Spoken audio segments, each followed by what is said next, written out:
morning or afternoon or evening, wherever you are, whenever you're watching this. Welcome back to my channel. If you're new here, welcome. Today I have decided to challenge myself a little bit. We are 2/3 of the way through the Owl's Magical Readathon. This is a readathon that takes place every April. We're in the 3rd year of its existence. Yes. And it's a Harry Potter themed readathon in which you can pursue a career choice and take different exams, ordinary wizarding level exams, in order to pursue a wizarding career choice. It's super extensive. It's created by G from Book Roast. I am taking part for the 2nd year in a row, and I have completed all but one of the reading prompts for my career choice, which is Spellmaker. But I realized the other day that aside from completing these prompts and actually taking part in the readathon, I haven't done anything Harry Potter-esque or Hogwarts-esque this month. Haven't really done anything to get into the zone. And as much as I love this readathon and the challenges that go along with it, part of what I love most about readathons is connecting with the booktube community through the books we're reading, through the challenges, and particularly through the videos. I am loving everybody's weekly vlogs for this readathon. However, I decided early on, before the readathon even started, that I didn't want to do weekly reading vlogs or even a monthly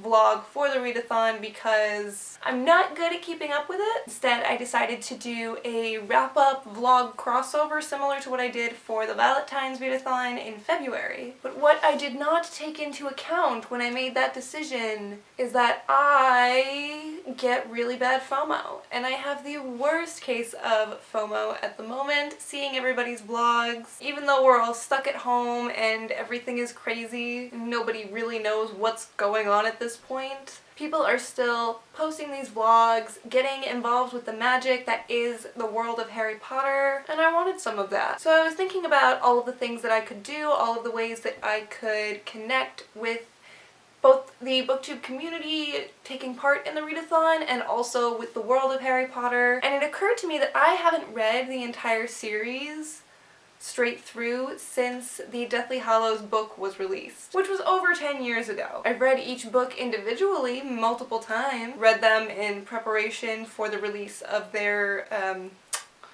corresponding, that's the word I'm looking for, corresponding movies, but I haven't actually read through the full series since middle school.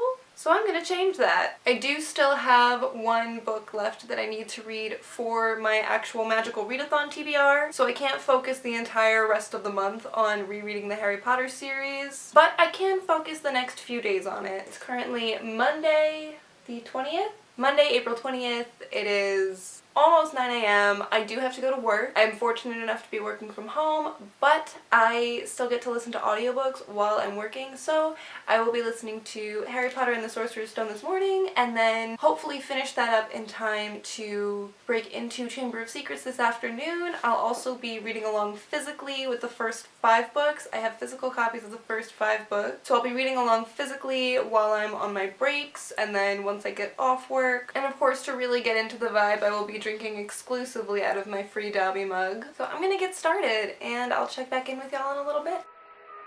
Harry, do you know why Professor Quirrell couldn't bear to have you touch him? It was because of your mother. She sacrificed herself for you, and that kind of act leaves a mark. No, this kind of mark cannot be seen. It lives in your very skin. What is it? Love, Harry. Love. Alright, so I've just finished Harry Potter and the Sorcerer's Stone. I am already feeling just like such a sense of peace. I feel like I've reached an emotional equilibrium that I have not felt since this quarantine started. I don't know, Harry Potter is really like my comfort literature, I feel. Like, you have your go-to comfort food, mine is ramen, comfort TV shows, and then you've got your comfort books, and my comfort books are Harry Potter, so I am feeling like I'm sort of resetting right now, which is cool. It's nice. I'm not gonna lie to you, it's really nice. One thing I want to make a note of, and I want to know if you guys have ever experienced this, or if you do experience this, if there is a book that you have read so many times that you really should never forget any specific scene, but for some reason you always forget the same scene in that book. Because for me, it's the scene in Madame Malkin's, in the first Harry Potter book, when Harry goes into Madame Malkin's to get his robes, and that's the first time he meets Draco Malfoy. And for whatever reason, I mean, I've read this book at least 20 times over the course of my life. I don't know, for some reason I always forget that scene. It's ridiculous. Ridiculous! So if that happens to you, please let me know what book, what scene. I want to know I'm not crazy. I finished this audiobook just in time for lunch, so I'm gonna take my lunch break, go make myself some food. It's not much, but it's home. I think it's brilliant. Where have you been?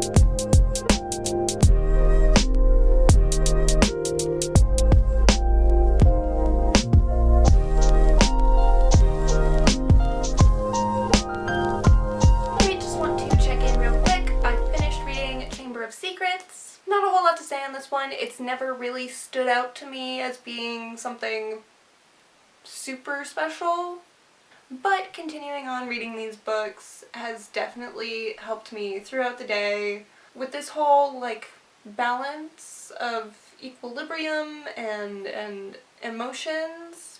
You know, that whole thing's been cool. Again, I feel like I'm hitting a reset button on something, I don't know what, but I feel good having read these books. Upon finishing Chamber of Secrets, I did not jump directly into Prisoner of Azkaban. I actually had a little Skype date, a little coffee date, and I'm actually heading downstairs to make some dinner and enjoy dinner with my family in a little while, so I probably won't start Prisoner of Azkaban until afterwards. But I will start that tonight, hopefully be able to finish that tonight. I don't know. Depends on how long is the audiobook. 12 hours and 15 minutes, okay. And I've been listening at 3.5 speed, so 12.25. Okay, so that's about 3.5 hours. I will probably finish Prisoner of Azkaban tonight, and then I can jump into Goblet of Fire tomorrow morning. I'm very excited for this one because while Prisoner of Azkaban is not my favorite book in the series, it is my favorite movie installment from the franchise.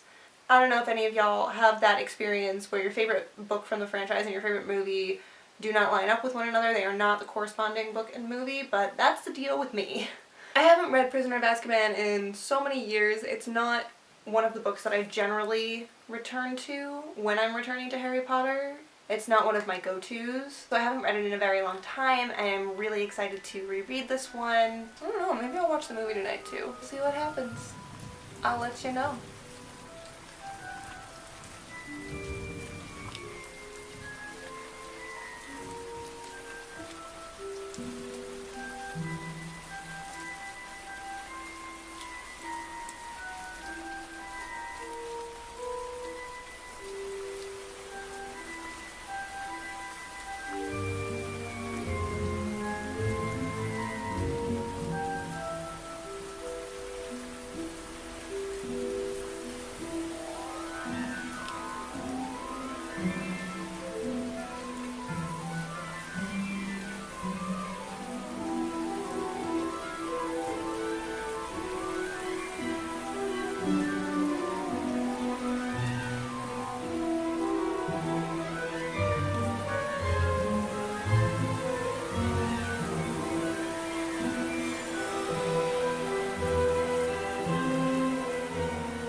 Want to check in real quick. I'm about halfway through Prisoner of Azkaban. I gotta say, in the years that it's been since I have read through these books, particularly the earlier ones, I had forgotten about all of the foreshadowing that went into these. Not all of it. Obviously there are big bits of foreshadowing that are like major plot points in early books that then come back in later books, but just little bits and pieces of what's to come, what I know now is to come that I didn't know the first time I read these books. There are a lot of like offhand comments, just like off the cuff. You wouldn't even think twice about it, except that you know that it's going to come back and be important later on. And the foreshadowing in this book in particular, foreshadowing at the beginning of the book that will come into play at the end of the book, is really hitting me in all of my feels right now, because I really love the Marauders. I really love the Marauders, and I want more of them. I think their story is not explored nearly enough by the franchise. You know, we didn't ask for this Fantastic Beasts and Where to Find Them nonsense. Listen, I also love Eddie Redmayne, but we didn't need Newt Scamander. I want Marauders. I feel like there's so much depth and complexity in those relationships that we just do not get to see, and it's a crime. So it's about 10:45. I'm only halfway through this book. Should be able to finish it in the next couple of hours, so I think I'm just gonna stick it out even though it is past my bedtime. But I'm gonna stick it out. I'm gonna finish this one today, and I will jump into Goblet of Fire tomorrow. I will see you then. Y'all, Remus deserved better, and Sirius deserved better. Rereading Prisoner of Azkaban has just reminded me how much I love the Marauders, and how much I want more Marauders in this franchise. Again, nobody asked for this Fantastic Beasts spin-off series. Nobody asked for 5 movies about Newt fucking Scamander. I want Marauders. Give me James and Lily hating each other until they fall in love. Give me Remus and Sirius being hella gay. Give me late night shenanigans and Minerva McGonagall pulling her hair out. Give me Hogwarts in the 70s. That's what I want. And I want it now! Honestly, just reading Sirius and Remus talking about James and their relationship with him in school, and explaining to Harry how they were all friends with each other and all of the bullshit they got into. When I tell you I cried like a baby, I don't remember crying about that before, but that got me. So it's actually almost noon today, Tuesday. I'm halfway through Goblet of Fire already. I had a meeting this morning, so I didn't actually get to start reading until about 9:30, which is when I went to work. And I have another meeting this afternoon, so my reading is going to take a bit of a hit there, but I'm reading on quadruple time speed at this point. I don't know, I feel like my reading persona is like full-on crackhead energy right now, because I should not be able to keep up with 4 times speed, but I can. So that's cool. I should probably be able to finish Goblet of Fire by the end of the day, and then start in on Order of the Phoenix. I don't know if I'm going to be able to finish Order of the Phoenix today. It's a 30-hour audiobook, but we'll see. We'll see what happens. I'm thinking I can probably get through this entire series in 72 hours. I don't know, that feels like an accomplishment for me. About a third to halfway through Goblet of Fire. Again, the foreshadowing in this individual book is hitting me harder than I remember it doing previous times I've read this. Because again, Goblet of Fire is not one of my go-tos when I return to the Harry Potter series. Generally, I will go for 1, 5, and 7.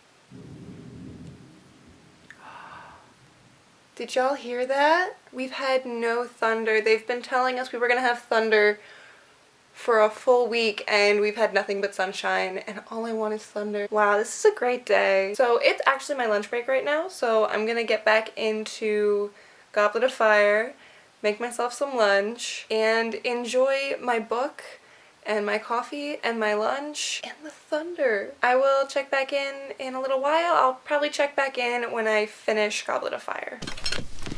Mummy, have you seen my jumper? Yes, it was on the cat. How?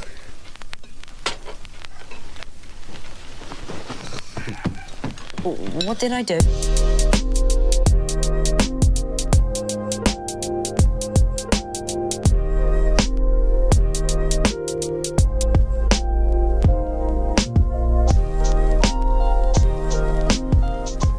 Can we just take a minute to appreciate how gorgeous this illustration of Ginny Weasley is? And just how spot on. Thank you for coming to my TED Talk.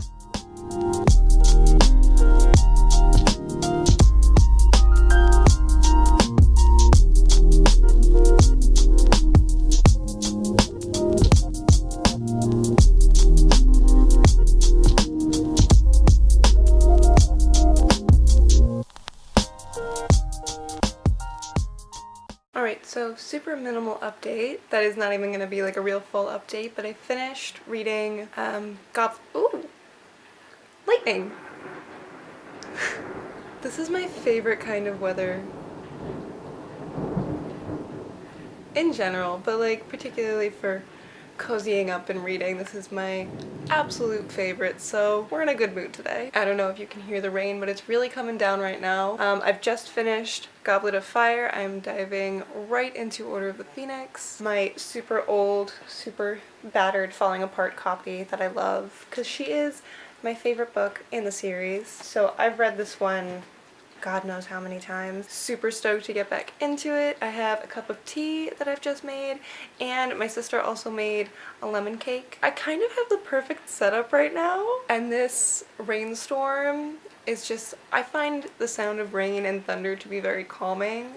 So that's really putting the cherry on top of this whole deep breath, reset button type experience. The books are getting darker, the sky is getting darker, and my soul is just getting a whole lot happier.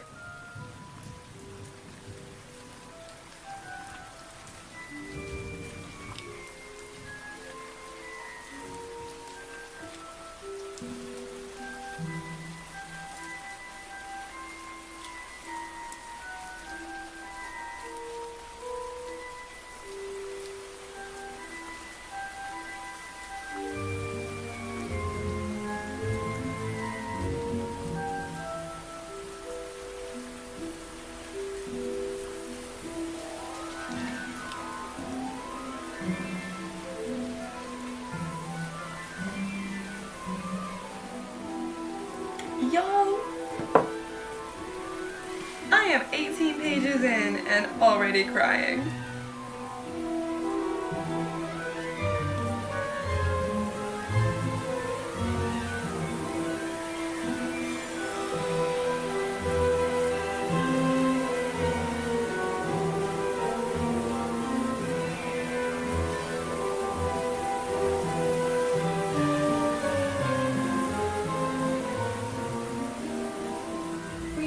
Update. I did in fact manage to finish Order of the Phoenix last night. I know I did not check in at all while I was reading. Order of the Phoenix is my favorite installment in this entire series, and I just didn't want to put it down. I did not want to stop reading. I love the angst and the anarchy that we get from this book. Not one, but two secret societies. Fred and George's swamp. Bunch of teenagers taking their own lives into their own hands. Not to mention the introduction of Luna Lovegood and Ginny being a badass all of the time, always.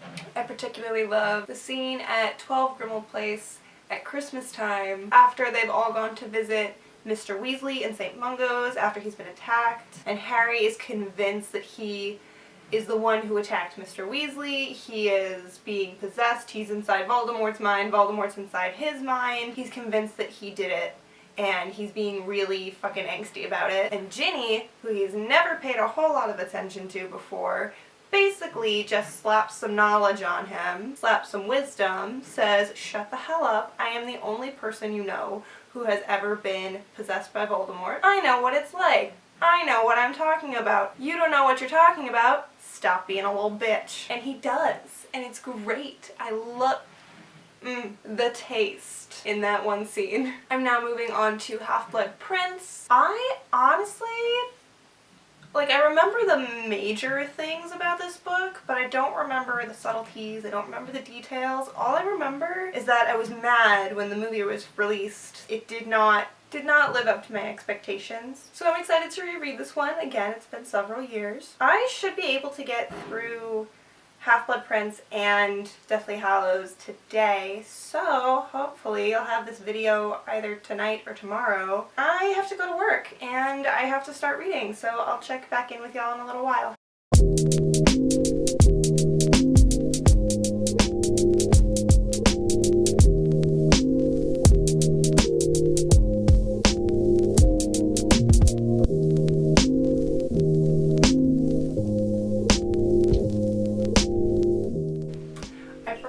Ginny putting Ron in his place, and may I just say, that's my girl.